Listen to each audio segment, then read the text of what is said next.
Welcome to Daily Wisdom, Walking the Path with the Buddha, a podcast shared by David Roylance. This podcast is dedicated to guiding you to completely eliminate the discontent mind and the suffering it causes by attaining enlightenment.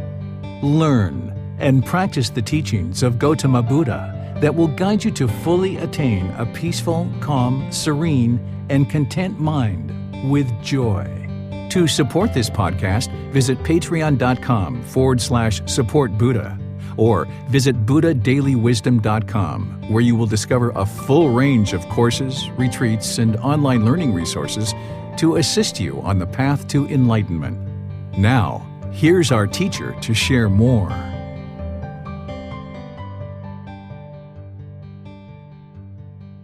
Sawadee Kap. Hello and welcome to Daily Wisdom, Walking the Path with the Buddha. Today is our Pali Canon and English study group, and we're studying the words of the Buddha in this book series titled The Words of the Buddha, The Path to Enlightenment, Revealing the Hidden. We're in volume 13, which is titled Generosity. We're going to be exploring chapters 41 through 50 today in class. And if you've read these prior to class, that's wonderful because you may have some questions that you've come into class with. But if not, we're going to actually be reading these during the class, and then I'll share some teachings on each individual chapter, and then I'll open up to any questions that you guys might have. The way that we start this class is typically with a meditation in order to kind of prepare the mind for retaining the teachings. So I'm going to guide you guys just a very brief amount of guidance through a very small meditation, just a few minutes, maybe 5-10 minutes, in order to prepare the mind for actually studying.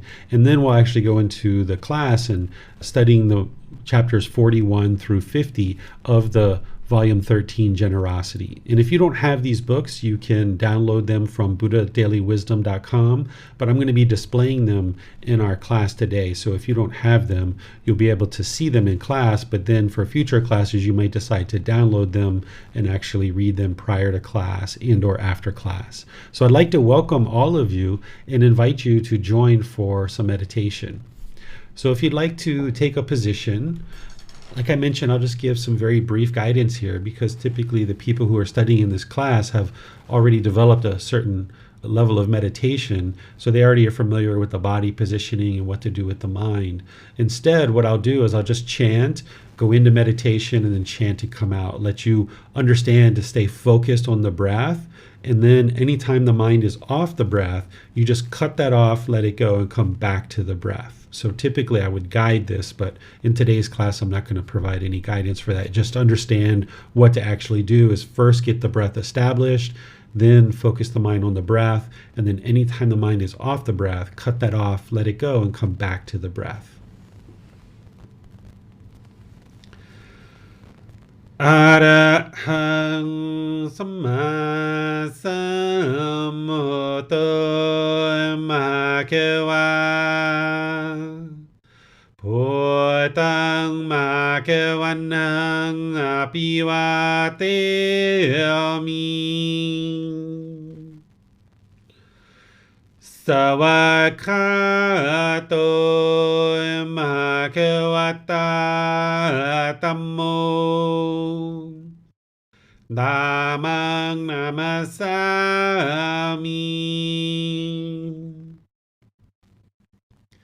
Supatipano Bhagavato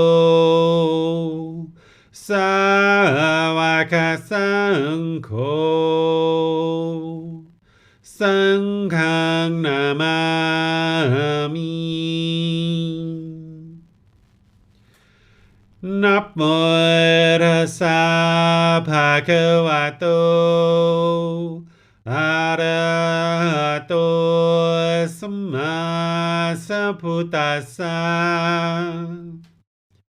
Namo Tassa Bhagavato Arahato Samma Sambuddhassa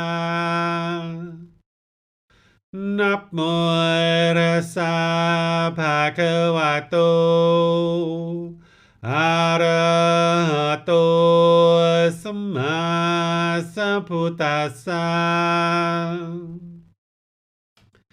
Iti piso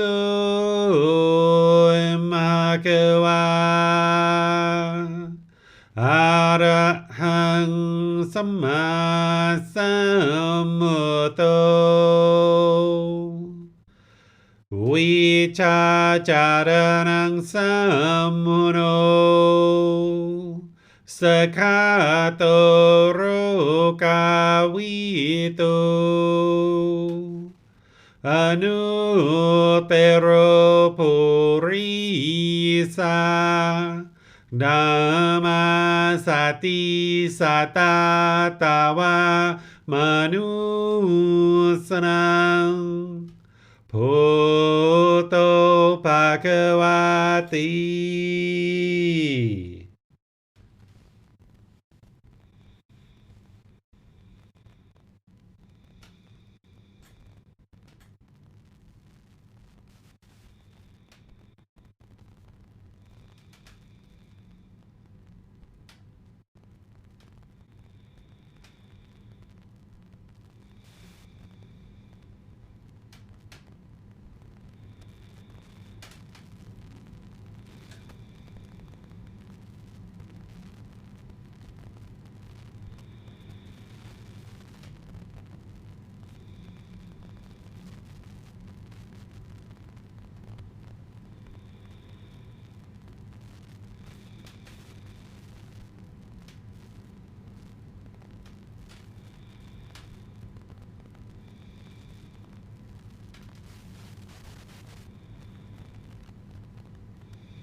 อะระหังสัมมาสัมพุทโธมหาเกวา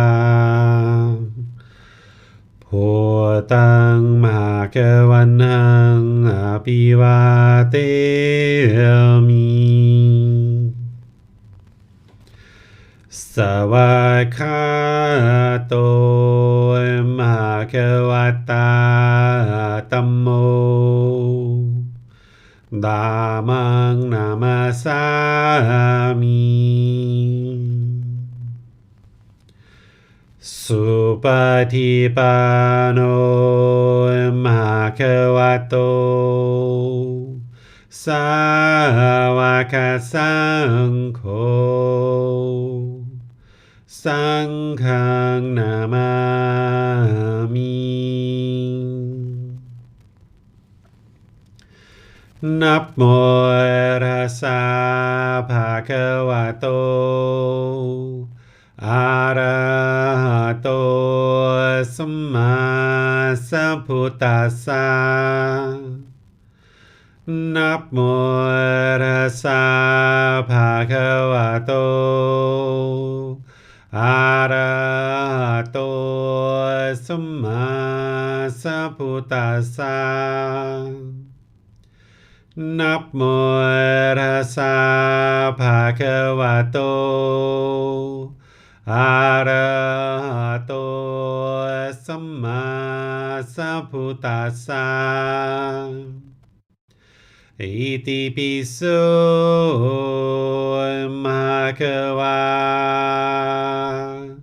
อะระหังสัมมาสัมพุทโธ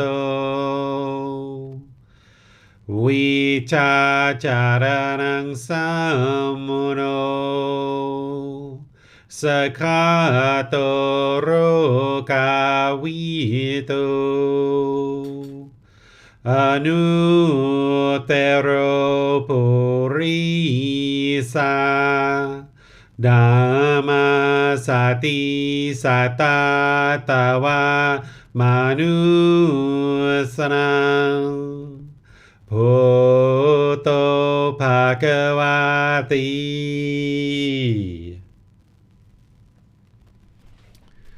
Okay, if you'd like to make your way out of meditation, we'll transition over to our class where we're going to be reading each chapter, chapters 41 through 50.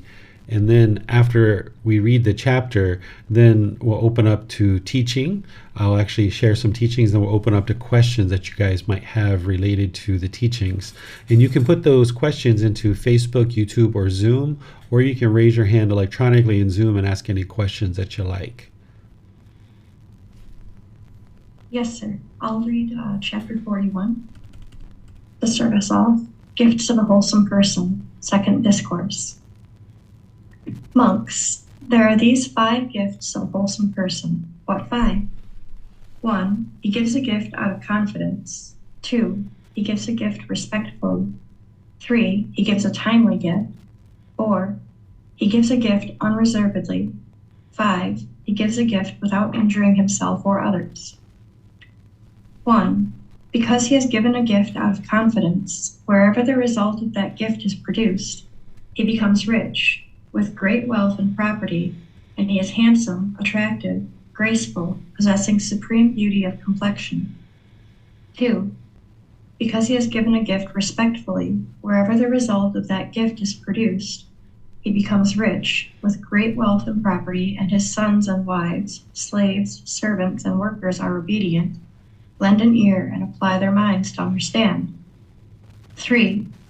Because he has given a timely gift, wherever the result of that gift is produced, he becomes rich, with great wealth and property, and timely benefits come to him in abundance. 4. Because he has given a gift unreservedly, wherever the result of that gift is produced, he becomes rich, with great wealth and property, and his mind inclines to the enjoyment of the 5 kinds of fine sensual pleasures. 5.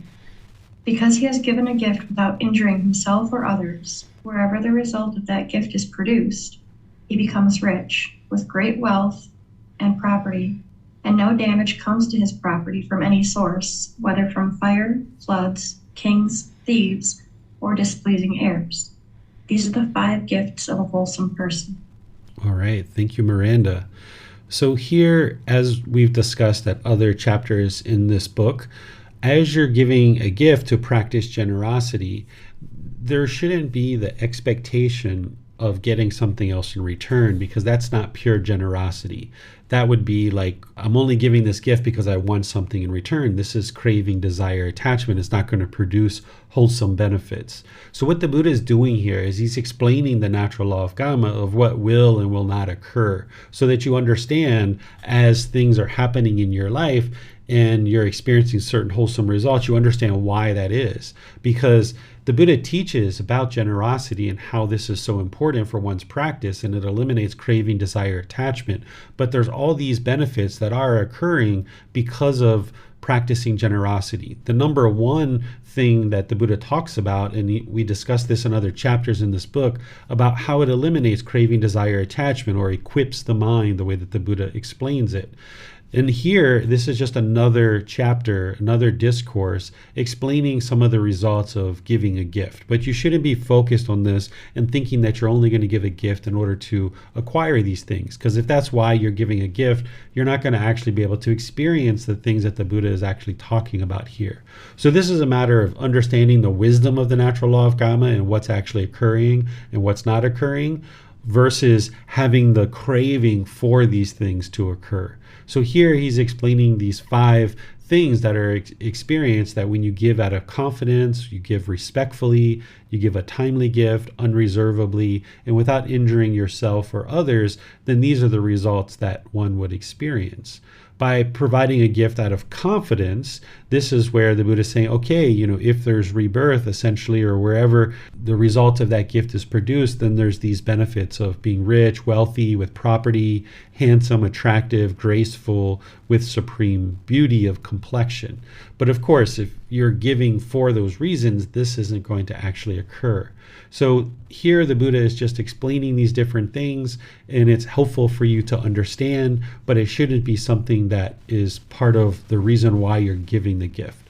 Your generosity should be without any expectation of anything in return, and you know that you're doing that in order to eliminate craving, desire, attachment. Down here in the explanation, or what I'm sharing just as a result of this particular chapter, is just providing some insight to help you further understand what it is that the Buddha is actually explaining.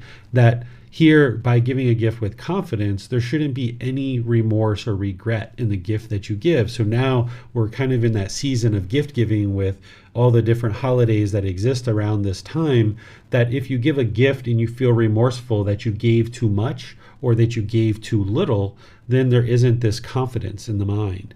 And then when you give a gift, it should be done respectfully, with gratitude and appreciation for the individual that you're giving the gift to. Giving a gift at the proper time is based on a timely need, that if somebody needs a certain thing, that perhaps they're going on a long trip or it's a particular holiday, you might be giving a gift at a proper time, or a timely gift.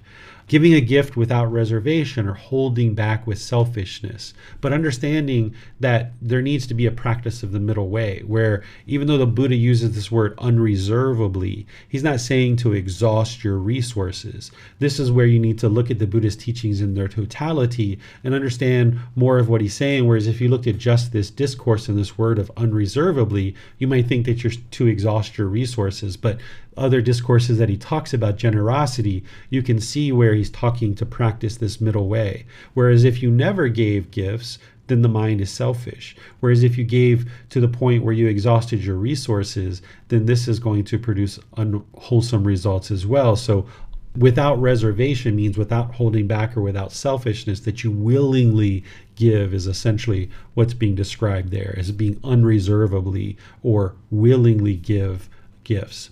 And then without causing harm to yourself or others is that if you were to steal something and then give a gift, that would be causing harm to others, and it's causing harm to yourself too.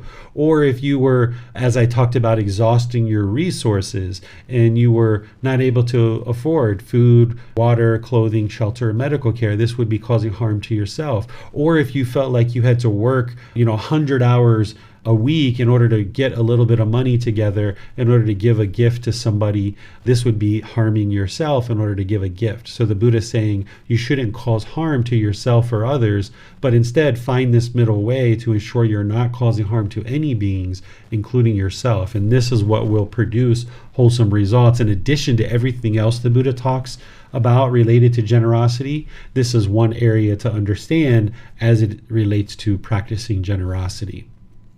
What questions do you guys have on this chapter? Does not appear that there are any questions on this chapter, sir. Okay, this is chapter 42. Yes, sir. Would you be interested in reading the even-numbered chapters, sir? Sure, I can do that. So chapter 42 is titled, A Wholesome Person is Born for the Good, Welfare, and Peacefulness of Many. Monks, when a wholesome person is born in a family, it is for the good, welfare, and peacefulness of many people.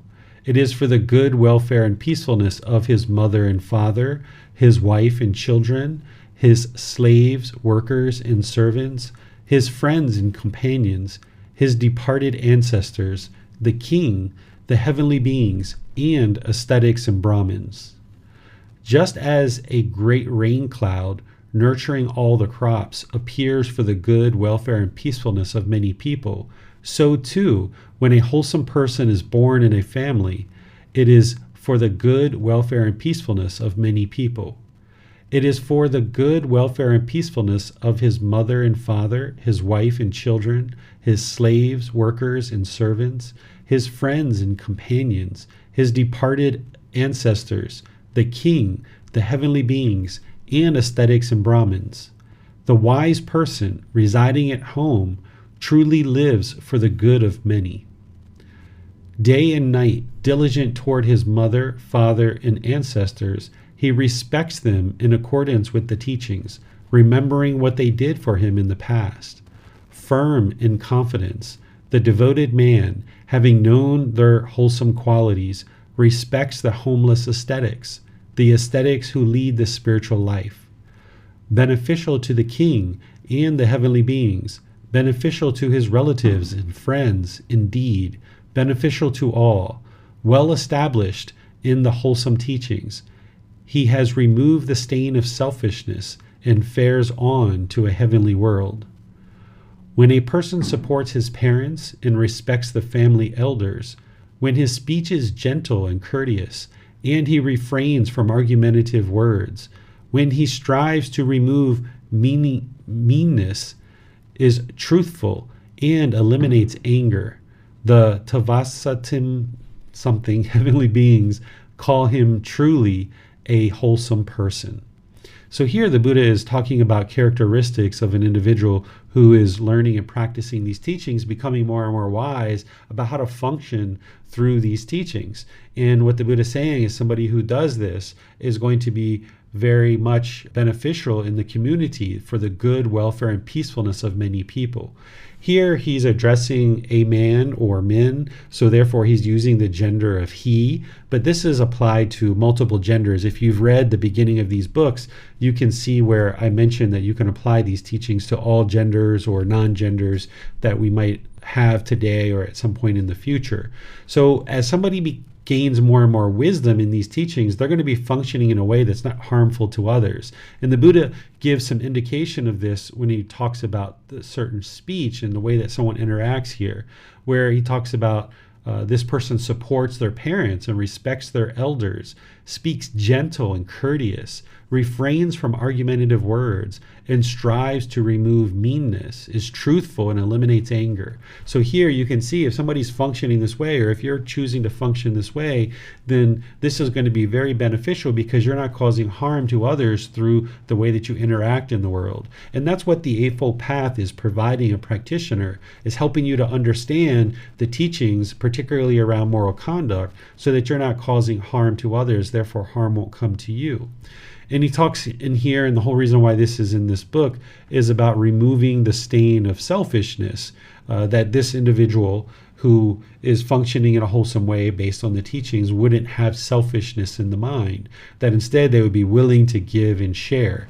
And of course, the Buddha is relating this typically to the heavenly world and rebirth in the heavenly world or the heavenly realm, because the same things that lead to enlightenment also leads to rebirth in the heavenly realm. So if you fall short of enlightenment, then there will be rebirth in the heavenly realm. So if you're practicing the teachings on the Eightfold Path, and for some reason in this life you don't get to enlightenment, then there's going to be rebirth potentially in the heavenly realm. And one of the things that promotes rebirth in the heavenly realm is the practice of generosity. And as I've mentioned many times, the goal of these teachings isn't to be reborn or to be reborn in the heavenly realm, because those beings still need to get to enlightenment, and they tend to be complacent and lack motivation to be able to do that. But it's possible for those beings in the heavenly realm to get to enlightenment. They're still in the cycle of rebirth, and oftentimes are reborn into other realms at some point once their lifespan in the heavenly realm extinguishes, if they haven't gotten to enlightenment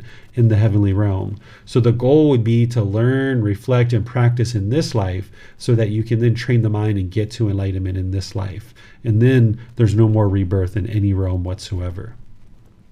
What questions do you guys have on this chapter? Yes, sir.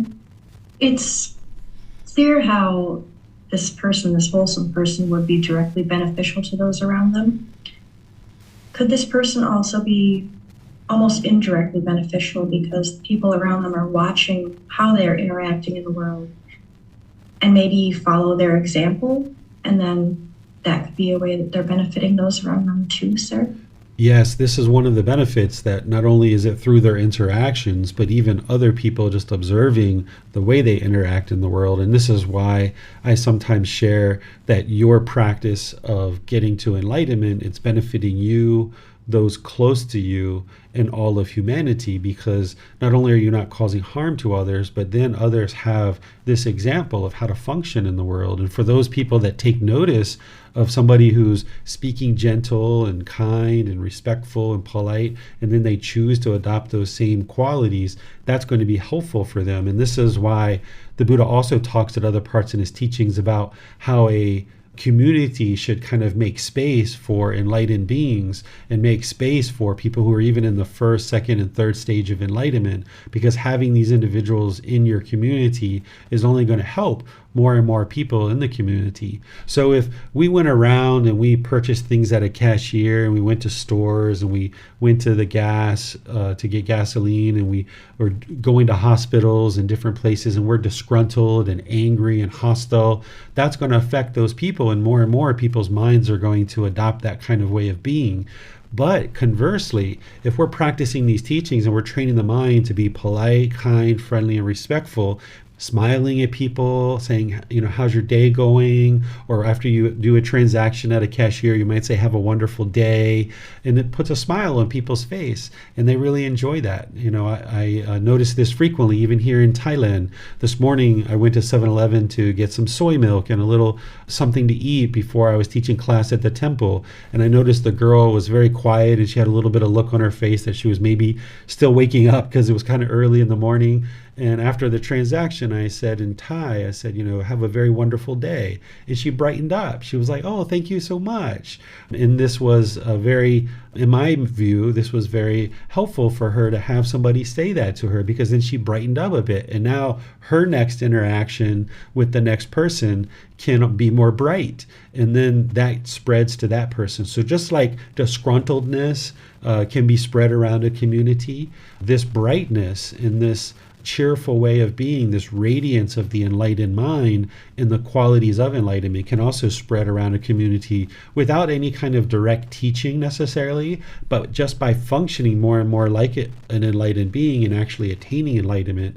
This is very beneficial for a community to have an individual like this amongst them, because like you're saying, there's this role model and this kind of indirect experience of interacting with someone who is more enlightened or is enlightened, and now that helps to bring this brightness into the community. Wonderful. Thank you, sir. You're welcome. It does not appear there are any other questions at this time. Okay, so we'll move to chapter 43. Yes, sir. Fragrance of wholesome people spreads against the wind. Here, Ananda, In whatever village or town a man or woman has gone for refuge to the Buddha, the teachings, and the community, he or she is virtuous, practicing moral conduct, and of wholesome character, abstaining from the destruction of life, taking what is not given, sexual misconduct, false speech, and liquor, wine, and intoxicants, substances that cause heedlessness, the basis for heedlessness, and he or she resides at home with a mind free of the stain of selfishness, freely generous, open-handed, joyful in letting go, devoted to charity, joyful in giving and sharing. In such a case, ascetics and Brahmins in all quarters speak praise, saying, in such and such a village or town, a man or a woman has gone for refuge to the Buddha, the teachings, and the community. He or she is virtuous and of wholesome character, abstaining from the destruction of life, taking what is not given, sexual misconduct, false speech, and liquor, wine, and intoxicants, the basis for heedlessness. And he or she resides at home with a mind free of the stain of selfishness, freely generous, open-handed, joyful in letting go, devoted to charity, joyful in giving and sharing. The heavenly beings and spirits, too, speak praise, saying, in such and such a village or town, a man or a woman has gone for refuge to the Buddha, the teachings, and the community. He or she is virtuous and of wholesome character, abstaining from the destruction of life, taking what is not given, sexual misconduct, false speech, and liquor, wine, and intoxicants, the basis for heedlessness. And he or she resides at home with a mind free of the stain of selfishness, freely generous, open-handed, joyful in letting go, devoted to charity, joyful in giving and sharing. This, Ananda, is the fragrance that spreads with the wind, against the wind, and both with and against the wind. The fragrance of flowers does not spread against the wind, nor the fragrance of sandal, tagara, or jasmine. But the fragrance of wholesome people spreads against the wind. The wholesome person's fragrance fills all quarters. All right. Thank you, Miranda. This is actually a good connection to what we were just talking about, is that as you function more and more through the teachings, this is, yes, going to be helpful in the community, but also it's going to help build a reputation for you that then becomes beneficial. An individual shouldn't be learning and practicing these teachings in order to build a reputation. And, this is just reinforcing the personal existence view, that first fetter. But the Buddha is cluing you in to what is going to occur as a result of you practicing these teachings, that your wholesome reputation is going to spread. And he's saying spread against the wind, meaning spread far and wide, that even though there's going to be people potentially in your community that'll be hateful and hostile or aggressive or think unkind things of you, that's just impermanence. But as you practice more and more and you interact with people in your community more and more, people get used to you functioning in this way. Even if it is just at a 7-Eleven in a 3-second comment to have a wonderful day to somebody, more and more as you do this in your community, the word spreads about how polite, kind, friendly, and respectful you are. And you'll find it a lot easier to interact in your community because then people will interact with you in that way.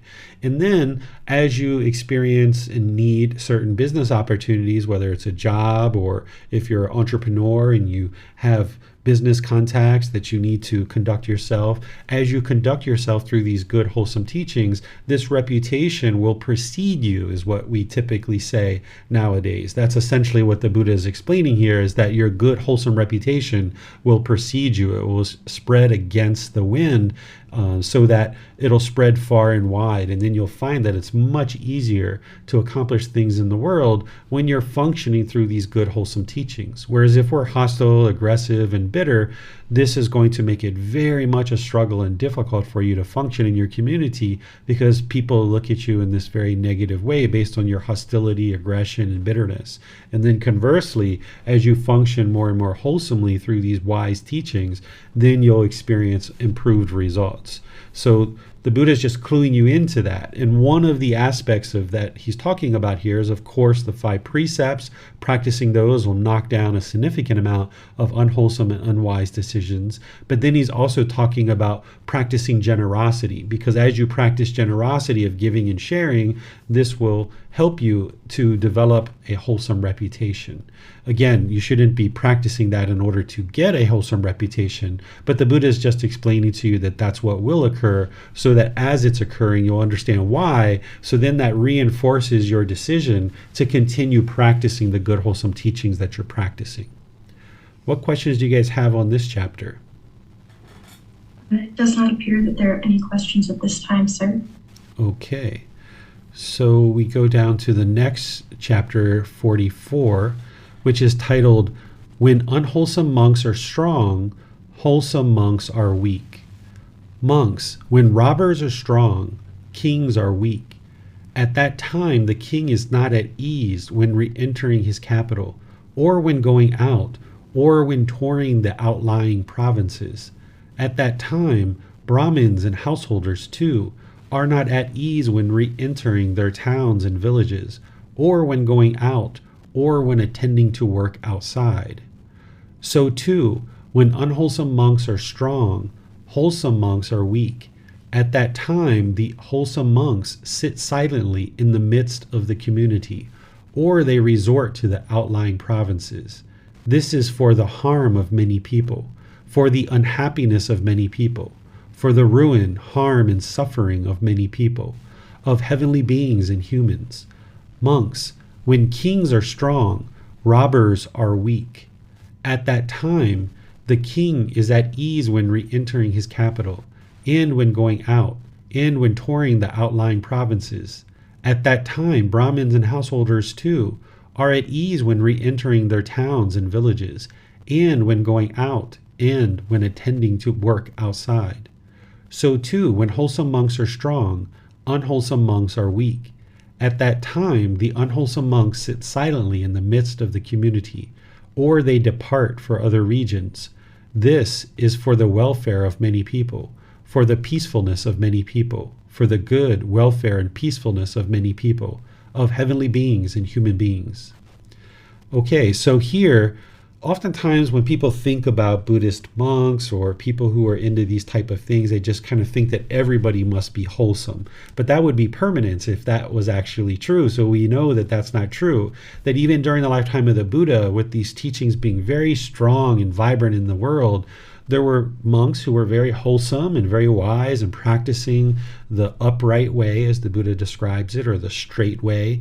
And then there were monks who were doing unwholesome things. They might have shaved their head, they might have put on robes, but they were probably complacent and doing unwholesome things in the world. So the Buddha is explaining this, and when he talks in other parts of his teachings and he talks about making offerings, he talks about making offerings to virtuous practitioners, because that's what's going to support these teachings coming into the world in more and more vibrant ways.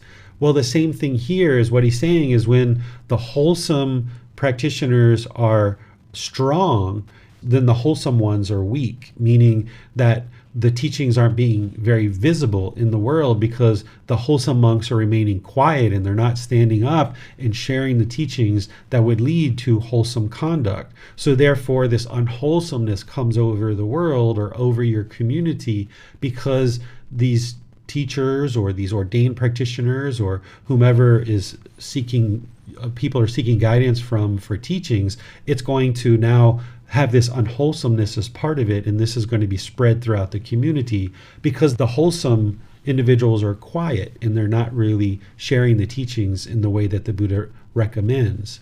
But then conversely, when the wholesome ordained practitioners and the wholesome teachings come into the world through being strong and vibrant and being shared widely in the world, then people can understand the real wisdom behind these teachings. And then the unwholesome practitioners or ordained practitioners tend to be weak and kind of go by the wayside and become silent.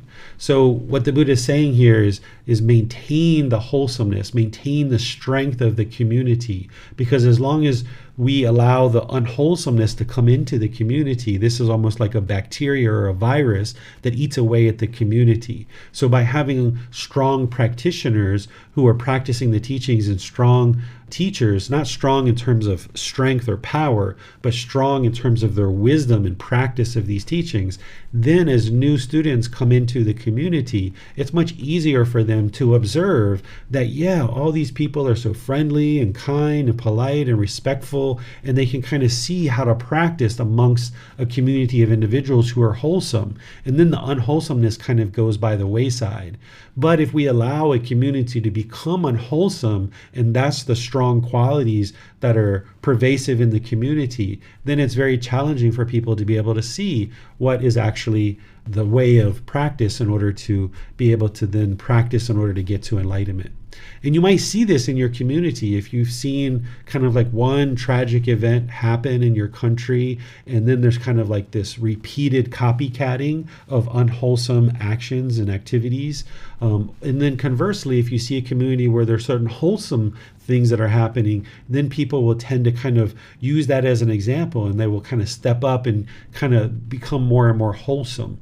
So here the Buddha is just providing guidance to help people understand that, because once he's gone and things start to shift and change, if a collection of unwholesome monks get together and kind of take over a certain town, then the wholesome monks are going to remain quiet, and this is for the detriment and the harm of the people of that community.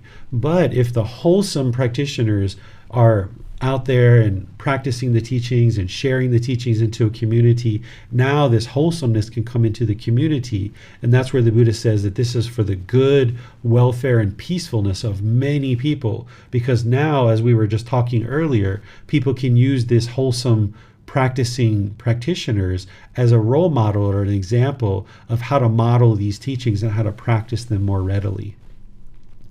What questions do you guys have on this chapter?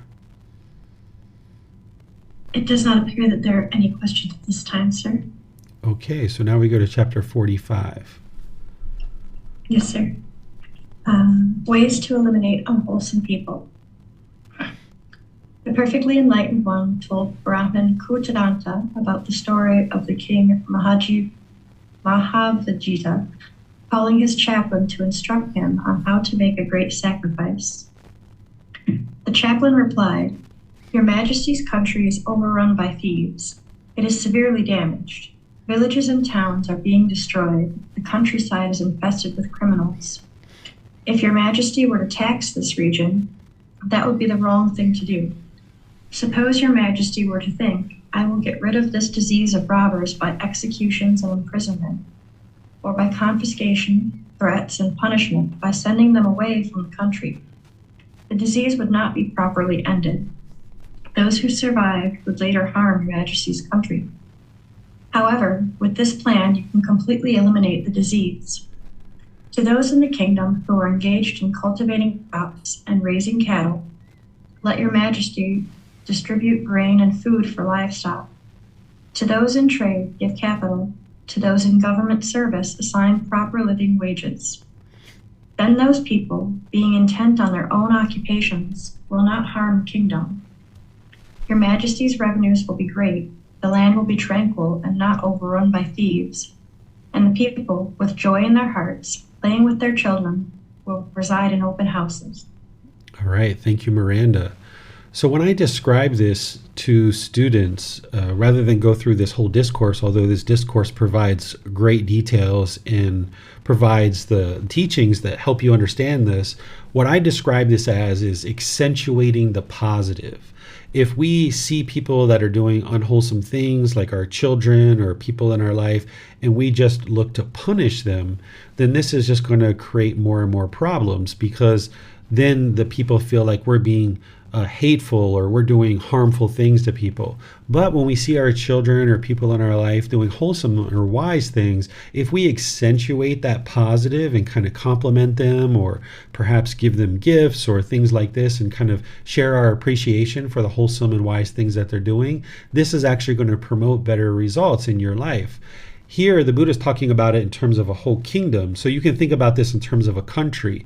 Oftentimes, the way that people think conduct or behavior is changed in a country is to punish. And if we make all these laws and people don't follow our laws, we will punish them, and then this will solve the problem. But this never solves the problem. This just makes things worse and worse and worse, as the Buddha is describing it as a disease. Instead, the way that you need to function in order to eliminate from a country or from a population of people, or even just within your own home, is the way that you eliminate this disease of unwholesome conduct and unwise decisions is you accentuate the positive. When people are doing wholesome things, you reward that. And the Buddha is describing it here as the king observes that people are raising crops and cattle and grain and food, and they're involved in business and trade, that instead, when those things are happening, the king should essentially accentuate that and kind of give gifts in order to reward these people for the good work that they're doing. And then those people that are into unwholesome things are like, hey, what happened? Why am I not getting all of that stuff from the king? Oh, I need to improve my conduct. Let me improve my conduct. And now when I'm doing these wholesome things like cultivating crops and things like this, now this will precipitate people and incentivize people to do wholesome things because they're interested in receiving this benefit from the king, for example. So like I mentioned, it's the same thing in your household. If you see your children that are argumentative and squabbling and doing different things, if you just focus on the punishment side of that, then this is going to precipitate negative attention. And oftentimes children will continue to do those negative things just to get that attention from their parents. But instead, if you focus 98% of your time when you observe your children doing wholesome things or wise things, if you reward that, even with just your words or a high five or a hug or a kiss or a rub on the head, that a girl, that a boy, or however you decide to do that, then this is going to accentuate the positive, and then they're going to be more inclined to do those things. So we can do this on a personal level, and people who are politicians or involved in the responsibility of running a country or a government can learn from this too, that if you just create laws and punish people, this doesn't eliminate the craving, anger, and ignorance in the mind. This doesn't incentivize people to do wholesome things. Instead, they need to see the example that when people are doing wholesome things, they get rewarded for that. So you know what? Maybe I will do those things too. But if all we do is punish people, imprison people, or as it's talked about here, executing people, then those people who survive, those relatives, are going to be hateful because now their family and friends have been imprisoned and have been executed. So now there's going to be a rise of anger from those people against the king in this case, or against the government, or things like this. Or if you punish your kids and you only focus on punishing your children, now they're going to be hateful towards you because they feel like they're being punished. Whereas if you reward them, accentuate the positive for the things that people are doing in a community or that your children are doing, then they're going to be more inclined to do those things more frequently. So you should always be looking to accentuate the positive, with the understanding that sometimes you're going to need to talk with the people around you about things for them to improve in order to bring their practice up to an improved state. So what questions do you guys have on this chapter? Yes, sir. On YouTube, Max Goldberg asks, is it possible to accentuate positive too much? Yes, if you do extensive amount of praise, then the child's mind, or whoever you're spending time with, your employees, your life partner, or what have you, can get attached to this praise, and then they're only doing this activity for the praise. So when you first get started with training somebody like this, you might praise them kind of 2 or 3 times, like back to back, to kind of show them what you're doing, and then let them do that same thing without any praise, so that now they're doing it just because they know it's the right thing to do and it's the wholesome thing to do. And you don't praise what they're doing for a few times.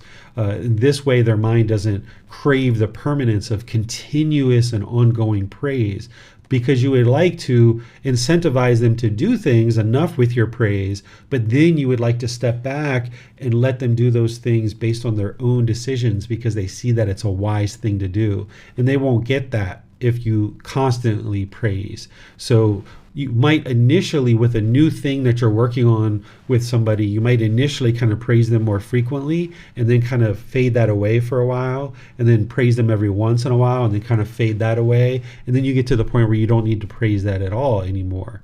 It might just be a simple thank you, I appreciate that, or things like that. So yes, it would be possible to praise too much, and you should be observant of that and ensure that you're practicing that in the middle way, just like we do everything else. But initially, you might need to kind of get things underway and get the ball rolling with a certain amount of praise to get things moving in the right direction. Thank you, sir. Mm-hmm.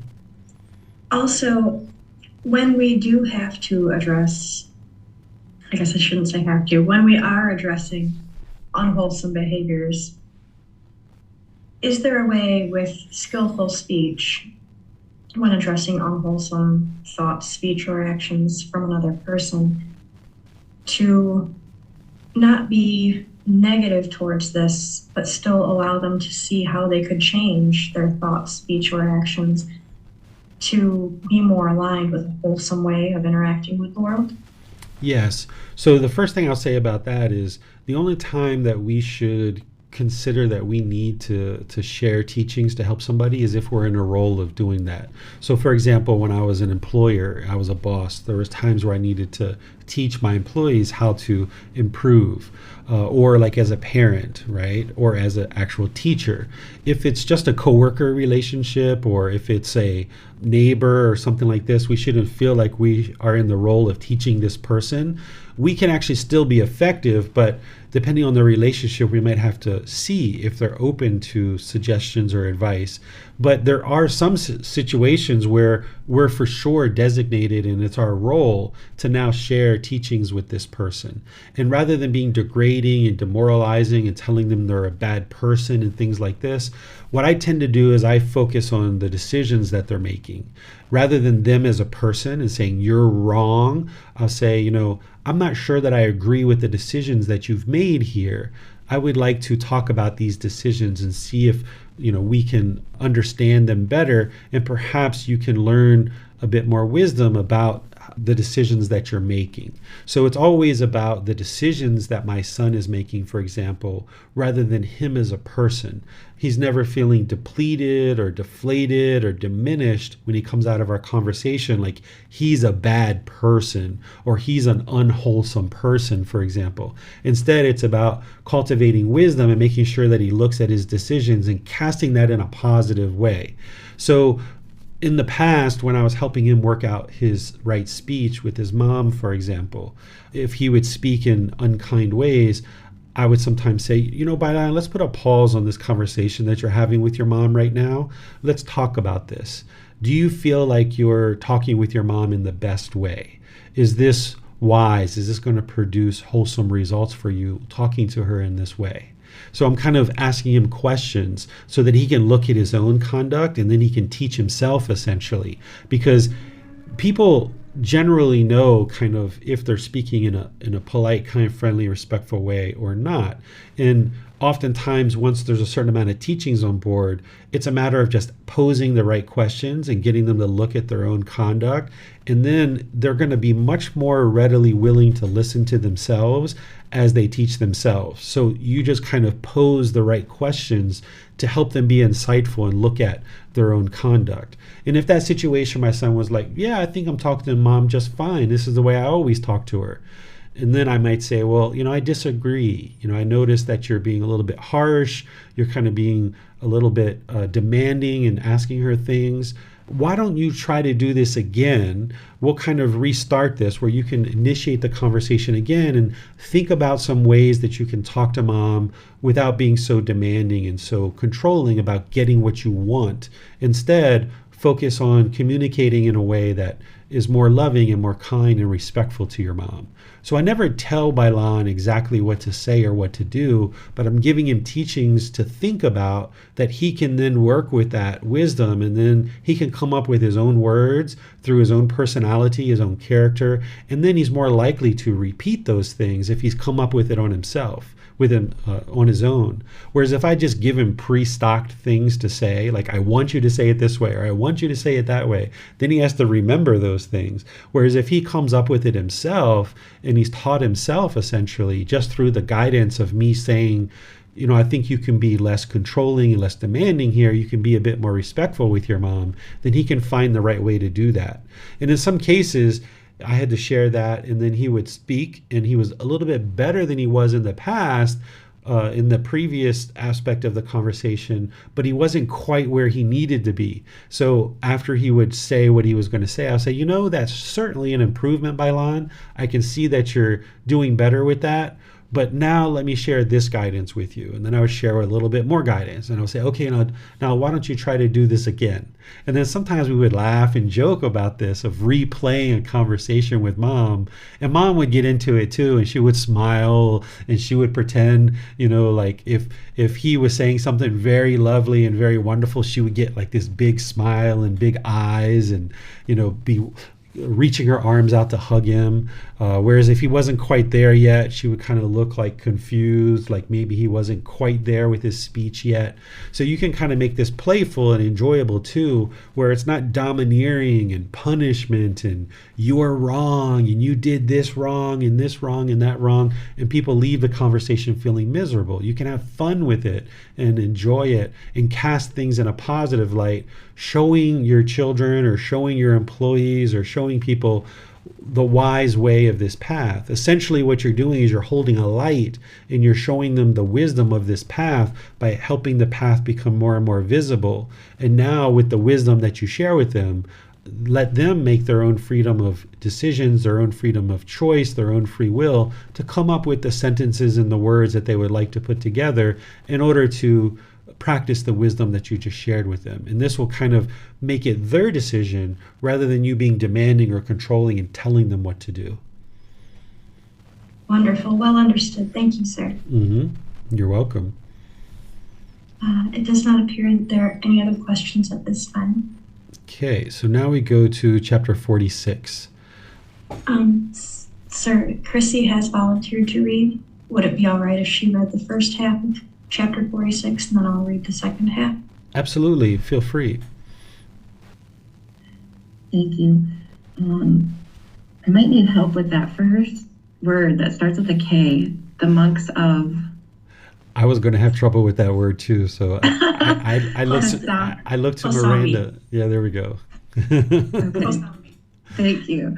The monks of Kosambi. At the time, a certain monk accused another monk that he had fallen into wrongdoing and did not see that wrongdoing as a wrongdoing. He had a group of monks who took part with this monk, carried out a formal act of suspension against that specific monk for not seeing the wrongdoing. Then there were also a group of monks who took the side of the suspended monk and sided with him. The community of monks was divided. They could not carry out the observance together. Now at that time, monks, causing fights, causing arguments, falling into disputes in the dining hall in the middle of the house, behaved unsuitably towards one another in actions, in speech. They came to blows. Having expressed disapproval of them, having given reasoned talk, the perfectly enlightened one addressed the monks, saying, "Enough, monks, no arguing, no arguments, no fights, no contention, no disputing." When he had spoken thus, a certain monk who spoke what was not the teachings, spoke thus to the perfectly enlightened one. Venerable Sir, let the perfectly enlightened one, the master of the teachings, wait. Venerable Sir, let the perfectly enlightened one, unconcerned, live intent on residing in ease here and now. We will be held accountable for this argument, fight, contention, disputing.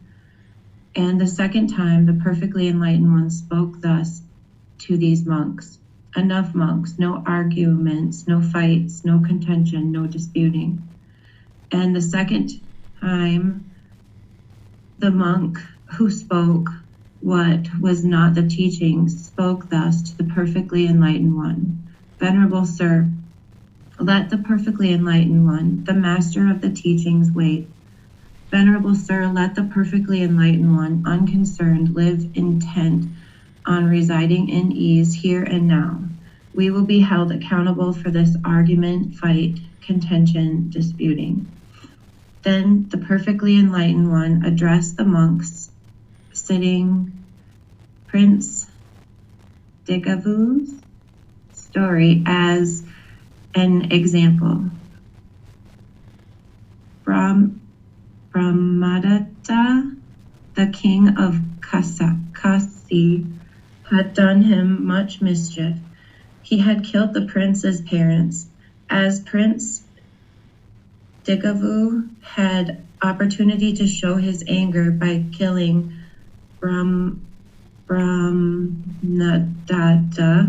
the king of Kasi, he thought of his father's last words. Do not you, dear Digavu, look far or close, for dear Digavu, angry moods are not calmed by anger. Angry moods, dear Digavu, are calmed by non-anger. Do not look far means do not bear anger long. Do not look close means do not hastily break with a friend. Thus, the life of Brahmadatta, the king of Kasi, was granted by Prince Digavu. Then Brahmadatta, the king of Kasi, gave back the prince's troops and vehicles and territory and storehouses and barns of grain, and he gave him his daughter. Now, monks, if such is the patience and generosity of kings who wield the scepter, who wield the sword, herein, monks, let your light shine forth so that you who have gone forth in these teachings and discipline which are thus well taught may be equally patient and gentle. But none of these monks listened to the perfectly enlightened one. Then the perfectly enlightened one, having dressed in the morning, taking his bowl and robe, entered Kasambi for alms food. Having walked for alms food in Kasambi, bringing back his alms bowl after his meal, having packed away his lodging, taking his bowl and robe, and standing in the midst of the community, he spoke these verses. When all together they shout, none feels unwise. Though the community is divided, one might think unwise. With wandering wisdom, the wise one understands all the field of talk. With mouths wide open to full extent, what leads them on they know not. They who in thought argue this, that man has abused me, has hurt, has defeated me, has me devastated, these angers not calmed. They who do not argue this, that man has abused me, has hurt, has defeated me, has me devastated, in them anger is calmed. No, not by anger are angry moods calmed here, and at that time but by non-anger they are calmed. This is an ageless, endless, natural law. People do not understand that here we are confused in life and time, but they who herein do understand, therefore, thereby their fights are calmed. Criminals who injure and kill, steal cattle, horses, and wealth, who plunder realms, for there is unity. Why should there not be for you? If one finds a friend with whom to go forward, fascinated in the well-residing of these teachings, appropriately surmounting dangers, one and all with joy, go forward with him mindfully. Finding none appropriate with whom to go forward, none in the well-residing, fascinated in these teachings, as king quits the conquered realm, go forward lonely as a bull elephant in an elephant jungle. Better to go forward one alone.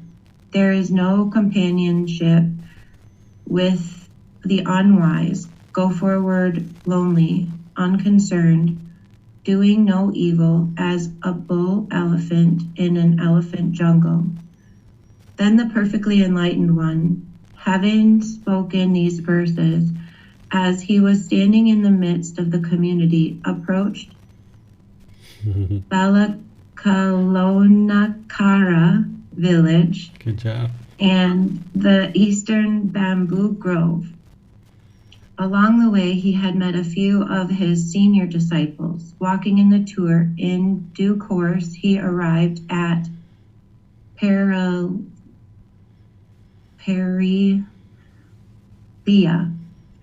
The perfectly enlightened one stayed there at Perilia in the guarded woodland thicket at the root of the heavenly sal tree. There was a large bull elephant named Perilia approached the perfectly enlightened one. Having approached, he set out by means of his trunk, drinking water for the perfectly enlightened one and water for washing, and he kept the grass down. Then the perfectly enlightened one set out on tour for Savatthi. Then the household practitioners of Kasambi thought, these masters, the monks of Kasambi, have done us much mischief. The perfectly enlightened one is departing. Harassed by these, come, we should neither greet the masters, the monks of Kasambi, nor should we stand up before them, nor should we greet them with joined palms or perform the proper duties. We should not appreciate, respect, admire, or honor them, and neither should we give them alms food when they come to us. Thus, when they are neither appreciated, respected, admired, nor honored by us, will depart unappreciated, or they will leave the community, or they will restore friendly relations for themselves to the perfectly enlightened one. Then the monks of Kasambi, as they were not being appreciated, respected, admired, or honored by the household practitioners of Kasambi, spoke thus, come now, you venerable sir, let us, having gone to Savatthi, settle this moral question in the perfectly enlightened one's presence. Then the monks of Kasambi, having packed away their lodgings, taking their bowls and robes, approached Savatthi. Then in due course the monks of Kasambi arrived at Savatthi. They agreed to stop the dispute. The monk who had been suspended agreed that there was a wrongdoing and he had fallen. Those monks who were taking the side of the suspended one restored that monk. Since that monk had fallen and was suspended, but see and is restored, well then, monks achieve harmony in the community for settling that case. And thus, monks, should it be achieved, one and all should gather together. If the achieving of harmony in the community for settling this case is pleasing to the venerable ones, they should be silent. He to whom it is not pleasing should speak. Harmony in the community for settling that case is achieved by the community. Arguments in the community are put down. Fighting in the community is put down. It is pleasing to the venerable ones, therefore they are silent. Observance may be carried out at once. The training guidelines recited. All right. Thank you, Chrissy. So this is a very long part of the discourse that Chrissy read for us. This is great. There's a lot of big words in there. I wouldn't be able to pronounce those words myself. But this is depicting a situation that's occurring where essentially there's a monk who does something that is opposite of the teachings. He doesn't see his wrongdoing. Some other monks are trying to help him to see this wrongdoing. And while they're doing that, some other monks kind of get on this person's side. And now there's this argument and this squabble. And the Buddha tries to explain to them, okay, enough, let it go. I mean, he does this 2 times and they're still arguing and being argumentative. And the Buddha eventually gets to the point where he decides to leave and depart. And this is to the opposite liking of the household practitioners in that area, because they're interested in having the Buddha stay in that area so that they can learn the teachings directly from the Buddha. So when the Buddha leaves because of this argument, the household practitioners are like, oh, we know what to do. We're just not going to support these ordained practitioners with food and clothing and things like this and places to stay. We're not going to show our appreciation and our gratitude because they're disgruntled and arguing amongst themselves. And then they're either going to have to fix that problem amongst themselves and fix the problem with the Buddha, and then things will be resolved. So that's essentially what the household practitioners choose to do, is to not support these monks. And then they realize, like, hey, we're not getting any food here. We better move on. So they ended up moving on and actually making amends amongst themselves and with the Buddha. And they realized that this monk was doing a certain particular wrongdoing. And as part of this, the Buddha delivers a teaching here where he shares that, when people are doing unwise things, they don't necessarily realize it. That's essentially what he's saying here, that as you're doing unwise things, you don't necessarily realize that there's just this complaining of these monks, complaining, but they don't realize that they're actually doing things that are unwise. And then the Buddha eventually gets to a teaching where he essentially says that anger isn't eliminated through further anger, that it's eliminated through being calm and peaceful. And this is something that you can practice in your life as well, where I'm trying to find, here it is right here. No, not by anger are angry moods calmed here and at any time, but by non-anger are they calmed. This is an ageless, endless natural law. So you can incorporate this into your practice, that if you see other people being argumentative and aggressive or hostile, it would be unwise for you to then match that back, because that's just going to escalate the situation and make it worse. This is where I talk about having a rubber ball. And if somebody bounces a rubber ball around in the room and you pick up that rubber ball and you bounce it around and then they pick it up and bounce it around, next thing you know, you got all these rubber balls bouncing around in the room and it's whizzing by your head and you're not quite sure what's going on. But if somebody bounces this rubber ball and you just watch it roll into the corner and it loses its energy, then there's no rubber balls bouncing around.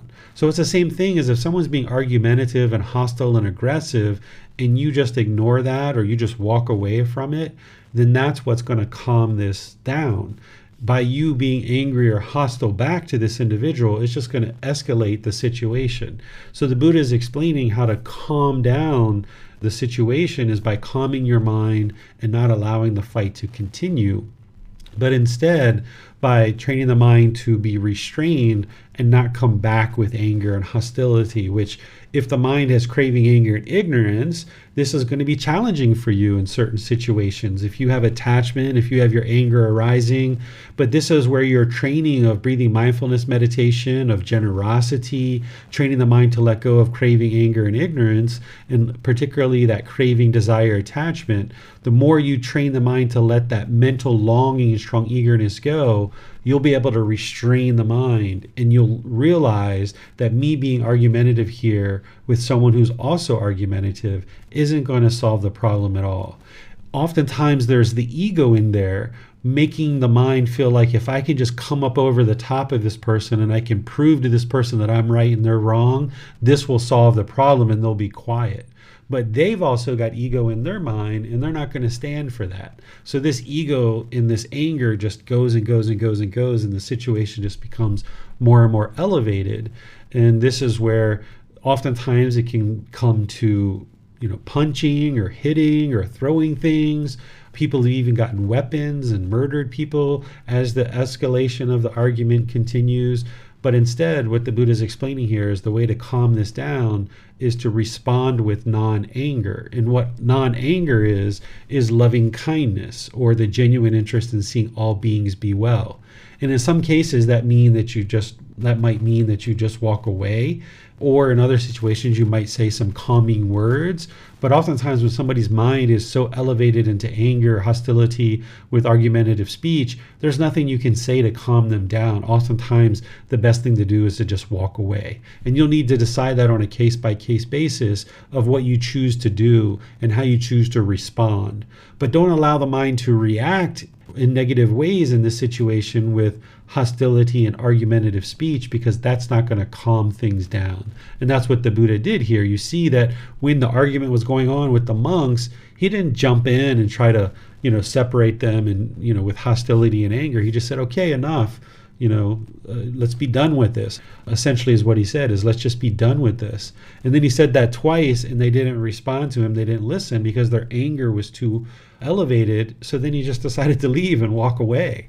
And that's the way to just move away from it. And then the people learn, like, hey, as long as there's argumentative speech around, you're not going to be around and you're not going to be in that situation. And then those people learn more and more to not do that. And it's going to take a number of times of you doing this, where the people around you start to learn that every time I become argumentative, this person leaves, and I don't like that. I would like them to be around so we can talk. So this is a way to kind of subtly help somebody through eliminating their anger, is by them seeing every time they get angry and hostile, you just walk away. Then eventually they can potentially train their mind to not do that when you just choose to walk away from that situation. So that's one of the things that's being described here. There's a lot of other things that are happening as well. So I'll just open up to any of the questions that you guys might have. You can put into Facebook, YouTube, or Zoom, or you can raise your hand in Zoom and ask any questions that you like. Yes, sir. It is understood that sometimes walking away is the best course of action, is the most wise course of action. But knowing about impermanence, that won't 100% of the time be the case. How are we to discern what response would be the most wise response in keeping this anger from escalating? Yeah, so it's important to understand that when someone else is having anger and they're being argumentative, your role in that situation is not to calm them down. Oftentimes that's what we think our role is to try to calm this person down. You can't calm them down. They have to choose to become calm on their own. So if you have the mindset that you're trying to calm this person down, then you might feel like there's certain actions you need to take in order to calm them down. But instead, you need to realize the responsibility to calm down is with them. And that oftentimes words and actions from you is actually just going to make the situation worse. So what you should do is, instead of having the mindset of your role is to calm this person down, instead you should think with the mindset of my role in this situation is to maintain my own contentedness, to maintain my own calmness, to protect my own mind. And in that situation, what's the best thing for you to do? And that's why oftentimes the best thing to do is walk away. Because as long as you allow your 6 sense bases, the eyes, ears, nose, tongue, bodily contact, and the mind to stay in the situation, you might observe a rising of your own anger. If you have anger, that's still in the mind. If you see your own anger arising, what you should do there is cut that off and let that go. But what you should function and what you should consider your role in these situations is to protect your own contentedness. And oftentimes that's removing your sense bases out of the situation. And in that situation, you haven't caused any harm where you remove the sense bases or this body, this mind out of the situation. You haven't caused any harm. Now, if this person is craving and they try to latch onto you or they try to pull you back, that's where you can then choose to what you're going to do next. And in each situation, it's going to be different. It's going to be unique. But if you're in relationships where someone's being that aggressive with you and not allowing you to walk away from a conversation freely, then you should probably evaluate whether that's wise relationship for you to be in or not. And you might need to make some changes in your life about the relationship itself. So you should be able to walk away, and that can be a very wise thing to do. In other situations, you might just stand there quietly. If you have composure of the mind, you might be able to just stand there quietly. I did this early on when my wife was training and my Gama was coming back to me and she was yelling and hollering at me. Sometimes I would walk away, oftentimes I would, but sometimes I would just stand there quietly and maintain my composure and just let her yell and holler and yell and holler. And then when she was done, from there, I might ask her, "Are you finished?" in a very loving and compassionate way. And then she might say some more things. And then eventually when she's done, I might decide to just walk away after she's yelled and hollered and screamed. But this was many years in the past that we don't have that going on at our home anymore. But oftentimes walking away can be the wisest thing to do. Other times you might just need to stay there and restrain the mind. But if you're having difficulties restraining your mind and you feel your anger coming up, that's where it's best to just kind of politely move away from the situation. Yes, thank you, sir. Mm-hmm. It does not appear there are any other questions at this time. Oh, wait, I see Chrissy has her hand raised. Let's go to her question. Sure. Sorry, I was a little bit slow on raising my hand. I have a question about, if you could go back down where it talks about the elephant, the bull-eyed elephant, what that was in reference to. I was a little confused there about a relationship. There's no comparison with the unwise, go forward lonely, unconcerned, doing no evil as a bull-eyed elephant in an elephant jungle. Okay, so better to go forward one alone.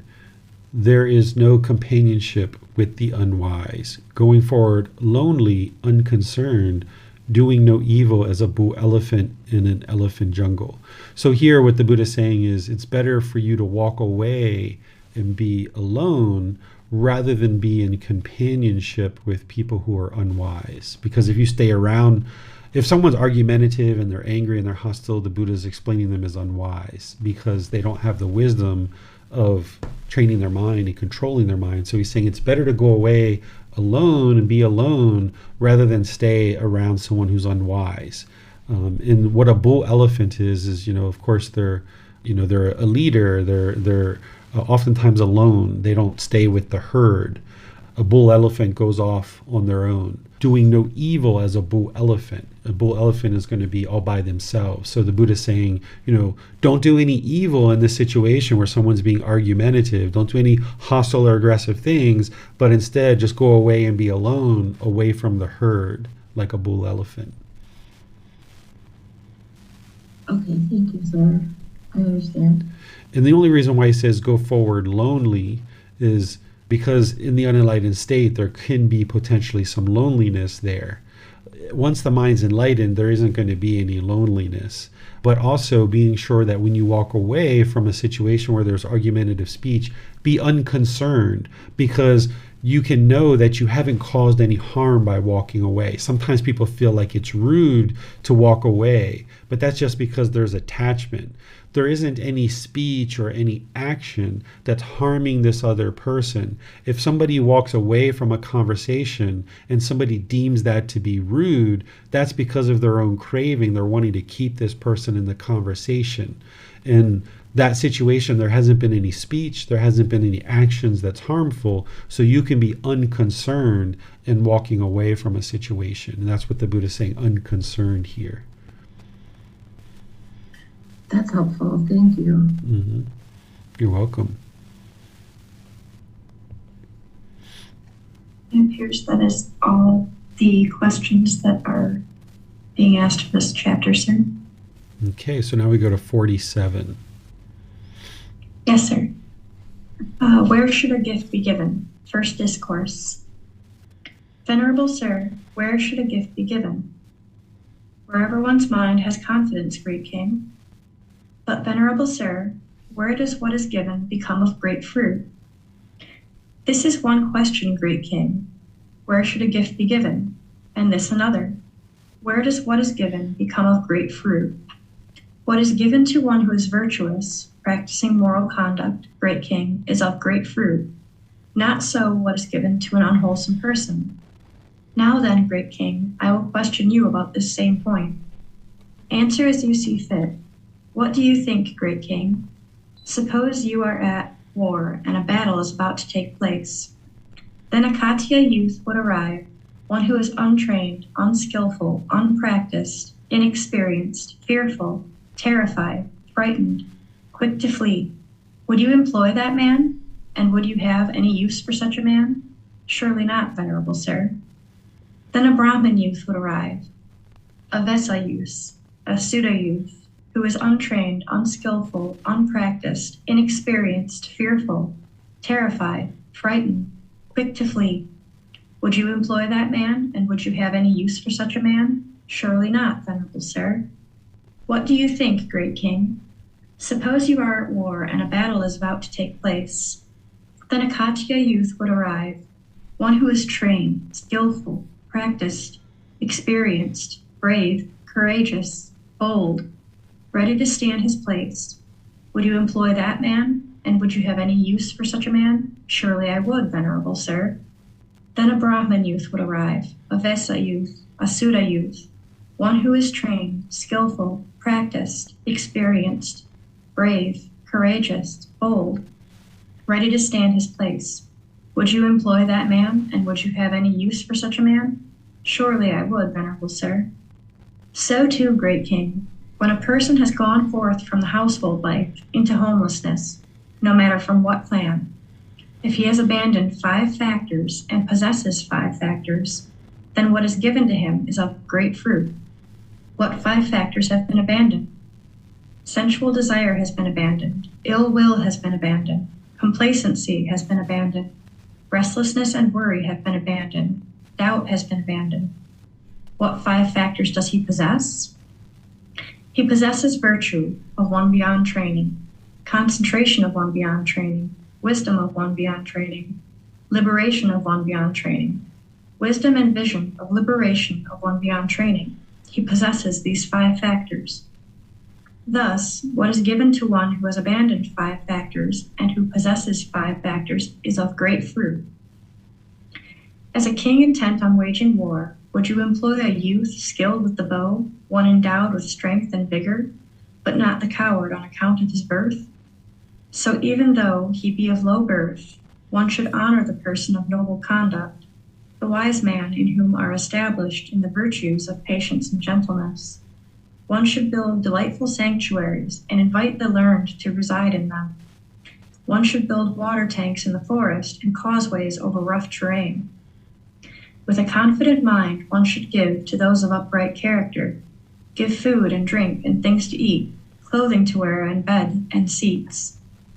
For as the rain cloud, thundering, covered in lightning, with 100 crests, pours down its rain upon the earth, flooding both the plain and the valley. So the wise man, confident, learned, having had a meal prepared, satisfies with food and drink the ascetic who lives on alms. Rejoicing, he distributes gifts, claims, give, give. For that is his thundering, like the sky when it rains. That shower of merit so vast will pour down on the giver. All right. Thank you, Miranda. So here the Buddha is using this story that this particular individual, this king, would understand. So this is a common way that you teach, is you explain something that somebody already understands through their role or their occupation or something like that. And then when they understand that and they confirm that, then a teacher or a Buddha in this case is going to then show his teachings as it relates to what this individual already knows, this king understanding who he's going to employ in order to fight and be a soldier, for example. So what the Buddha essentially gets to is how giving gifts to people who are virtuous and having abandoned the 5 hindrances, that's what these are here: sensual desire, ill will, complacency, restlessness and worry, and doubt. These are the hindrances that will hinder one from experiencing enlightenment and kind of stand in the way as obstacles. The 10 fetters or the 10 pollutions of mind that need to be eliminated in order to get to enlightenment, and most of these are actually part of the 10 fetters as well.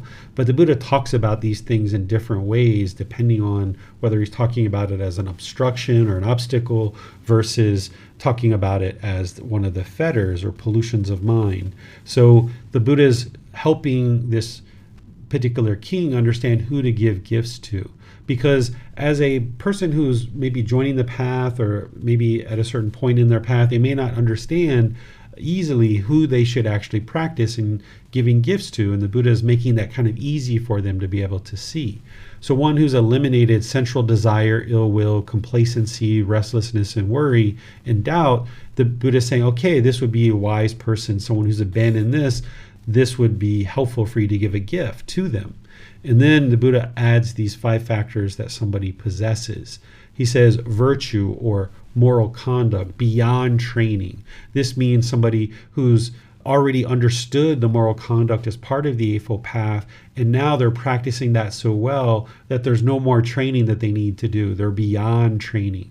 That they have concentration, and they've developed concentration as part of practicing the teaching so well that they now have focus and concentration beyond training. There's no more training that they need to do in order to cultivate more concentration. And wisdom beyond training, meaning that they understand the teachings inside and out, backwards and forwards, and they're now beyond training based on the wisdom that they've cultivated. And liberation of one beyond training. This is someone whose mind is actually enlightened. These things that the Buddha is talking about is describing someone who's enlightened, but he's describing it in a very straightforward way that the average person can understand.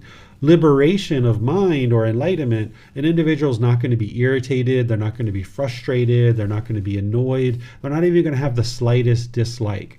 As you're interacting with a person, you shouldn't see any hostility, any uncomfortableness, any dislike, any kind of irritation or annoyance. Of course, not any of the strong feelings like anger and hostility and bitterness. Someone whose mind is liberated beyond training means that they're actually enlightened and they're not experiencing any discontent feelings whatsoever.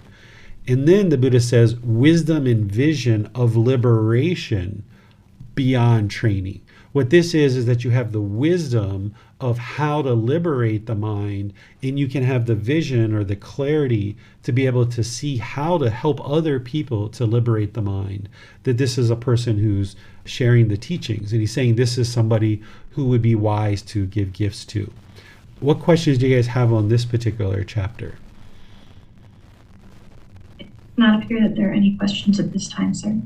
Okay, so now we'll move to the next chapter, which is chapter 48. Would you like me to read that one, Miranda? Yes, sir. Please, if you could. Sure. So the title here is, Where Should a Gift Be Given? Second Discourse. My family gives gifts, Venerable Sir, and those gifts are given to monks who are arahants, or on the path to arahantship, those who are forest dwellers, alms food collectors, and wearers of rag robes. Sense householder, You are a household practitioner enjoying sensual pleasures, living at home in a house full of children, using sandalwood from Kasi, wearing garlands, scents, and ointments, and receiving gold and silver. It is difficult for you to know these are arahants, enlightened beings, or on the path to arahantship, enlightenment. If, householder, a monk who is a forest dweller is restless, puffed up, conceited, talkative, rambling in his talk, muddle-minded, lacking clear comprehension, unconcentrated, with a wandering mind, with loose sense bases, then in this respect he is blameworthy, responsible for wrongdoing. But if a monk who is a forest dweller is not restless, puffed up, and conceited, is not talkative and rambling in his talk, but has mindfulness established, clearly comprehends, is concentrated, with singleness of mind, with restrained sense bases, then in this respect he is praiseworthy, deserving admiration or commendable. If a monk who resides on the outskirts of the village, if a monk who is an alms food collector, if a monk who accepts invitations to meals, if a monk who wears rag robes, or if a monk who wears robes given by householders is restless, puffed up, conceited, talkative, rambling in his talk, muddle-minded, lacking clear comprehension, unconcentrated, with a wandering mind, with loose sense bases, then in this respect he is blameworthy, responsible for wrongdoing. But if a monk who resides on the outskirts of a village, if a monk who is an alms food collector, if a monk who accepts invitations to meals, if a monk who wears rag robes, or if a monk who wears robes given by householders is not restless, puffed up, and conceited, is not talkative and rambling in his talk, but has mindfulness established, clearly comprehends, is concentrated with singleness of mind, with restrained sense bases, then in this respect he is praiseworthy, deserving admiration, commendable. Come now, householder, give gifts to the community. When you give gifts to the community, your mind will be confident. When your mind is confident, with the breakup of the body after death, you will be reborn in a good destination, in a heavenly world. Venerable Sir, from today onwards, I will give gifts to the community. So here the Buddha is giving guidance once again to an individual who doesn't understand how to determine whether somebody is an arahant or on the path to arahantship. He's giving kind of this shorthand way of helping you to determine who should you support in terms of their practice to help you to eliminate craving, desire, attachment through practicing generosity, but also your offerings are helping that individual to then stay focused on their practice to get further and further in their practice and get closer and closer to enlightenment. So he's saying here that as a householder, this individual who's enjoying sensual pleasures, has a house full of children, using sandalwood, which is kind of a little bit like an intoxicant, but not like a real strong one, that's wearing garlands, scents, ointments, receiving gold and silver, that they wouldn't necessarily know what an arahant is or an enlightened being is or on the path to arahantship. So the Buddha says if somebody's restless, puffed up, conceited, talkative, rambling in his talk, muddle-minded, lacking clear comprehension, unconcentrated, with a wandering mind, with loose sense bases, then this is a person who is not enlightened or is not close to enlightenment. And loose sense bases would be that they have craving through the eyes, ears, nose, tongue, bodily contact in the mind. So because of this craving, desire, attachment, the mind is going to be muddle-minded or unconcentrated, lacking this clear comprehension. But on the contrary, the Buddha is saying if somebody isn't restless, if they aren't puffed up, if they aren't conceited, they're not just talkative and having frivolous speech or rambling in their talk, but they have mindfulness, so this awareness of mind. They have clear comprehension and concentration. They're practicing singleness of mind. You observe that their sense bases are restrained. They're not just craving through the senses. Then this is the type of person the Buddha is saying, okay, this is who you should give a gift to because they're further along on the path and they're either on the path to arahantship or they're actually enlightened as an arahant. And this is kind of a shorthand way for someone who doesn't really fully understand how an enlightened being is practicing to be able to discern whether or not somebody's either practicing to become enlightened or they're actually enlightened. This is a way to kind of help you to see that very easily with some just basic criteria that the Buddha is explaining. What questions do you guys have on this chapter? It does not appear that there are any questions at this time, sir. Okay, so now we go to chapter 49. Yes, sir. Do not prevent another from giving. Vacha, one who prevents another from giving a gift creates an obstruction and stumbling block for 3 people. What 3? He creates an obstruction to 1, the donor's acquiring of merit, 2, to the recipient's gaining a gift, and 3, already he has harmed and injured himself. One who prevents another from giving gifts creates an obstruction and stumbling block for these 3 people. But Vacha, I say that one acquires merit even if one throws away dishwashing water in a refuse dump or cesspit with the thought, may the living beings here sustain themselves with this. How much more, then, does one acquire merit when one gives to human beings? However, I say that what is given to one of virtuous behavior is more fruitful than what is given to an unwholesome person. And the most worthy recipient is one who has abandoned 5 factors and possesses 5 factors. What 5 factors has he abandoned? 1, sensual desire. 2, ill will. 3, complacency. 4, restlessness and worry. And 5, doubt. These are the 5 factors that he has abandoned. And what 5 factors does he possess? 1, the virtuous behavior. 2, concentration. 3, wisdom. 4, liberation. And 5, wisdom and vision of liberation of one beyond training. These are the 5 factors that he possesses. It is in such a way, I say, that what is given to one who has abandoned 5 factors and possesses 5 factors is very fruitful. All right, thank you, Miranda. So here, the first part of this discourse talks about not preventing another person from giving. If somebody is choosing to practice generosity either towards the community of teachers and ordained practitioners or in any other aspect of life, you shouldn't be in a situation where you're restraining that person and stopping them from giving. If somebody has an interest to give, it's important for them to practice that generosity. And the Buddha is saying that if you were to try to prevent somebody from giving, then you've essentially harmed the donor from being able to acquire merit, that the recipient of gaining a gift, and then you've harmed yourself as well because you're trying to restrain this person from giving a gift. The Buddha says this in a way that helps you to understand the cultivation of merit, that even if you throw out dishwater outside with the thought of may these living beings sustain themselves with this, there's actually still some merit there because the mind is doing this out of generosity. Of course, that's not the ideal way to practice generosity. You would like to be practicing generosity in a much higher quality than that. But the Buddha oftentimes is going to speak in these extremes for you to be able to see that even something like this, of tossing out dishwater for animals to eat or drink on the floor outside, there's some benefit in that because you have the intention of helping these beings through this dishwater that you're dumping out.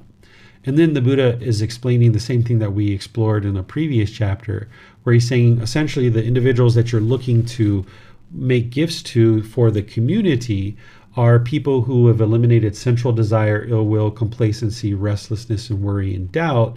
And you would like to see that they possess virtuous behavior, concentration, wisdom, liberation, and wisdom and vision of liberation and how to guide people to liberation. And these are beyond training. This is going to be very fruitful and beneficial because by supporting this individual, now these teachings can come into the world for more and more people to benefit from them. What questions do you guys have on this chapter? It does not appear that there are any questions at this time, sir. Okay, and now the last one, chapter 50. A good and bad field. Monks, a seed sown in a field that possesses 8 factors does not bring forth abundant fruits. Its fruits are not delicious, and it does not yield a profit. What 8? Here, the field has mounds and ditches. 2, it contains stones and gravel. 3, it is salty. 4, it is not deeply furrowed. 5, it does not have inlets for the water to enter. 6, it does not have outlets for excess water to flow out. 7, it does not have irrigation channels. And 8, it does not have boundaries. A seed sown in a field that possesses these 8 factors does not bring forth abundant fruits. Its fruits are not delicious, and it does not yield a profit. So too, monks, a gift given to an ascetic and Brahmin who possesses 8 factors is not of great fruit and benefit, and it is not very brilliant and widespread.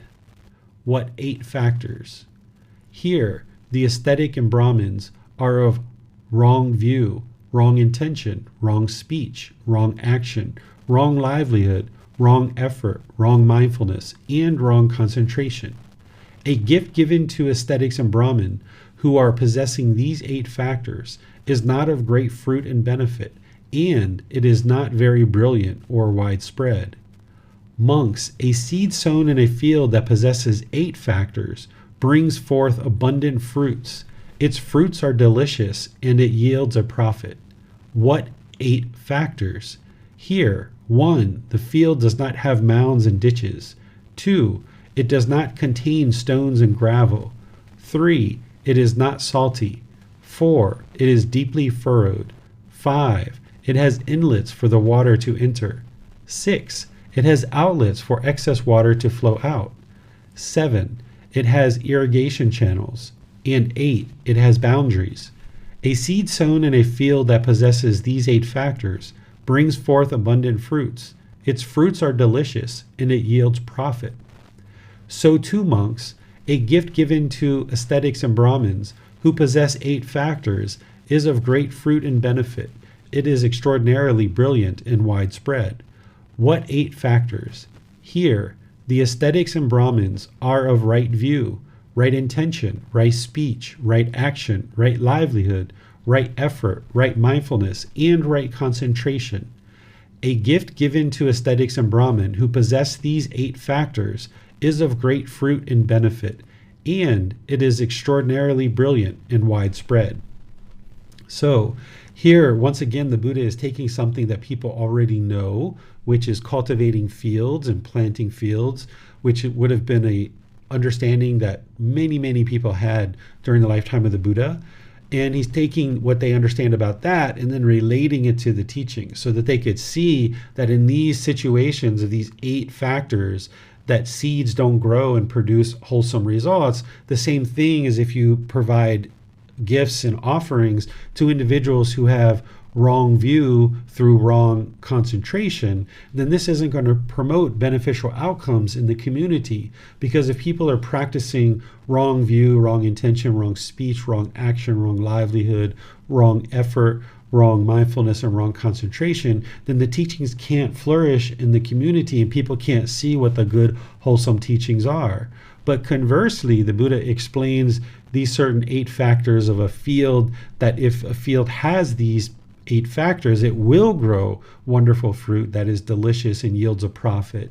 In the same way, if we provide gifts to individuals who are practicing right view through right concentration, now this is very beneficial for the community because these individuals are being supported, and now those teachings can come into the world more and more. So somebody who's practicing all of these teachings of the Eightfold Path, they will at least be close to the first stage of enlightenment or in the first stage of enlightenment, and then they're continuing to make their journey beyond that, which is going to be beneficial for the community, like we were talking earlier in class, to have this role model in the community. But also, oftentimes as people get to enlightenment, if they have the skill to teach, they might actually start sharing the teachings for the benefit of others. And this would be very beneficial to make offerings to those people so that the teachings can continue to shine and continue to flourish in the world. What questions do you guys have on this chapter? Does not appear there are any questions at this time, sir. Okay. Well, as you guys see, this teaching on generosity, this book on generosity is very comprehensive. I think there's close to like 80 chapters or so in this book because generosity is so important for the cultivation of your practice, and understanding how to practice generosity is one more aspect of wisdom that one cultivates on their way to enlightenment. So here, this last book, volume 13, even though it's the last book of the series, it's actually really important because by practicing generosity, you're eliminating craving, desire, attachment. So as you read these chapters, you'll continue to gain insight and gain wisdom on how to practice generosity. Next week, we're going to be in chapters 51 through chapter 60. So if you'd like to read those beforehand, you can, and or after, or if you'd like to just come to class and read them here, you can. But the longer you sit with the teachings, the more time the mind has to permeate and digest those, the more beneficial they'll be. So I recommend people read kind of like 10, 15 minutes a day and just kind of take in 1 or 2 chapters per day and then spread that out over the week, and you'll actually be able to sit and reflect with the teachings for a longer period of time, and they'll permeate in the mind more readily. So chapters 51 through 60 is what we'll be discussing next week. Tomorrow in our group learning program, I'm going to be sharing with you guys the very last class of that retreat series, Harmony in Relationships. It's titled Eradicating Pollution of the Mind, Eliminating the 10 Fetters.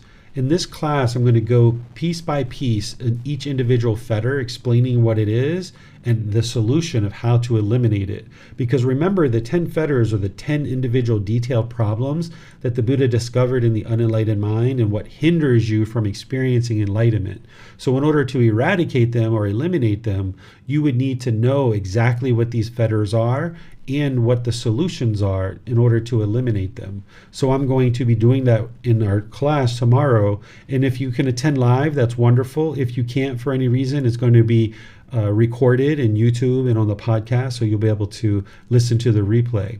So then on Wednesday, we're going to be doing our meditation, which is loving kindness meditation. This week we'll come together to encourage, support, and motivate each other in our meditation practice.